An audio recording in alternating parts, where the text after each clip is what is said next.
At first glance, Harry Bertoia's Untitled looked just as simple as two almost vertical rods standing up on a platform slightly angled outwards of each other. Originally, I was not pleased with the sculpture, as it took many long stares to try and grasp its true meaning. I was fairly confused as to what he was trying to convey in the sculpture, until after staring at it for so long that it looked as though the metal rods in the frozen photograph began to shift back and forth. Harry Bertoia once said, "I appreciate a slight yield, lightness of weight, some motion if possible."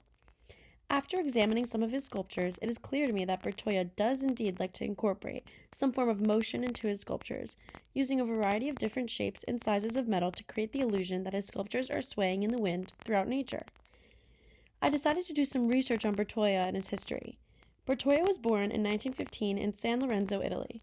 He immigrated to the U.S. in 1930 during an artistic movement that was inspired by the United States' fast-growing modernization. Bertoia originally resided with family members in Detroit, Michigan. Here, he enrolled in the Cass Technical High School, then continued his education at the Art School of the Detroit Society of Arts and Crafts. In 1937, Bertoia began his career as a teacher for the art for Cranbrook Academy of Art in Detroit. Here, he taught classes on painting and fine metalwork. It was at Cranbrook where Bertoia realized his passion for metalwork, specifically. Bertoia also opened up Cranbrook's very own metalwork shop. Here, he experimented with tableware objects and jewelry and integrated the use of metal with them. He also learned how to weld and used this technique in his work. Once World War II hit, metal was needed for the war effort, so Bertoia's work suffered, and so did he. His studio at Cranbrook had to close due to lack of supplies. He then moved to California and designed furniture there.